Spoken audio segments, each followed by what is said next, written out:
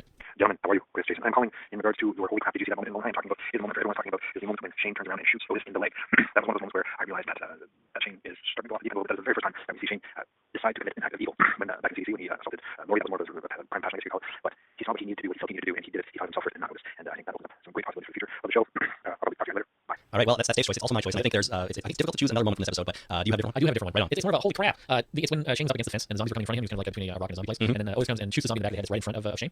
My problem is that Otis does not check and see what's beyond his target. He did the same thing with Carl, and now he did it with Shane, but he got lucky this time, and the bullet didn't go all the way through the zombie and shoot Shane right in the head. My God, I can't believe I didn't see that parallel there. You're absolutely right. He did it again. Yes, The next day. now he's dead, but I was just like, man, you got to check what's beyond your target, because if you miss or it goes through, you're going to hit something else, and that's what got to do in this situation. Except that he knew Shane was there. He knew he was saving Shane from that approaching zombie. That's true. And he took the risk anyways. Yeah. Before Carl, he didn't even know Carl was there. So this thing got him into this situation, he'll get him out. And it got him out. That's right. It's the cause of and solution to all of Otis's problems. That's right. Except not his problems. And now he's dead. I just want to refine mine and Dave's choice slightly and say that if I was, what I really was, holy crap, did you see that about? If you can use that phrase as a verb. I don't see why not. Okay, was when Shane and Otis were wrestling after each other, Shane trying to get the bag off him. Otis grabbed his hair. Shane had to yank his head away and rip his hair out. And we saw that when he goes back to the farm and it's Shane's hair off. And the reason I wanted to point that out is because I think a lot of people miss it. I don't think they realized that Shane's missing that hair there, and it was kind of bloody and stuff. All hair. Well, that's why Shane was it. Right. I think a lot of people missed the actual hair because it was pretty dark. And I don't want to talk about it at length, but on AMC Talking Dead After Show, nobody on that show realized that his hair had been pulled out. The host and the two guests, which were Felicia Day, I think, and John Heater and Bowling Dynamite. Oh, yeah. They talked about the scene at length. Nobody realized that his hair had been ripped out. So that's why Shane was it. I know. First I saw it, I'm like, oh, did he get bit? I thought maybe a completely different way. Shane just got bit. Like, next episode, going to be Turkey Rose, all about Shane's descent into zombieism, but apparently not. So yeah, I completely went that way. Yeah, but I think a lot of people missed it. I didn't mention it because I was given. I know. I'm with you. Anyways, they didn't see it on their official Talking Dead AMC show, and if they didn't see it, well, I think a lot of people might know. So there you go. That's why you shaved it. That's why you shaved it. So people wouldn't know. So what happened to your hair? Oh, zombie pulled. No, zombies don't pull hair. They bite you. They bite you. Somebody else pulled your hair. Who else was there? Really only one guy. Yeah, it's pretty So there you Why go. did pull your hair? Yeah, I can tell you. Yeah, we were wrestling. No, he didn't shoot him at all. Did he get Rick's gun? I don't know, because I was wondering that too. Otis was using it to shoot those zombies as they were running away, so I hope he picked it up for Rick. That's He something. went to grab it. He always went to use it on Shane, right? Because he still had blood. And Shane, I think, either kicked it away or something happened in his scuffle. I don't know if Rick's going to get the gun back, whether they're going to go back there and find it. Well, here's the thing. If Shane didn't make it back to the gun, I guarantee you that they're going to go on a mission for that one. They're going to go back They're together. not going to find anything. There's going to be a gun lying on the ground next to a puddle of gore. Yeah. And a bit of skeletons like that. That's But you know what? Rick might, maybe, I mean, they didn't use face off. They might recognize him. I don't know. Rick maybe goes to his gun, find out what Shane did, and then, But they won't find out what Shane did. That's what I'm saying. Is that what evidence is there after a herd of zombies eats you of you being shot in the leg intentionally in order to for somebody to get away? They'll never find out. They go back to the gun, see the puddle of gore, but they're never going to find out what Shane did. No, you're right. They wouldn't find out. His legs would be gone. Yeah. All right. If you want to call or write in with your holy crap, you see that moment, I highly recommend you do so. You can call us at 966-483-ZOMB or email us at talkingdeadpodcast@gmail.com. We want to start collecting these choices from people and play them on the air, so by all means, send it in. And with that, I think it's time to wrap up this episode. What do you think? I think it's a great idea. All right. We will, of course, be back next week when we talk about Cherokee Rose. It'll be episode number 4 out of the first 7 we're going to get before the Christmas break, so we're going to be more than halfway there. And in the meantime, by all means, give us a call. The number again is 1-866-483-ZOMB. That's 966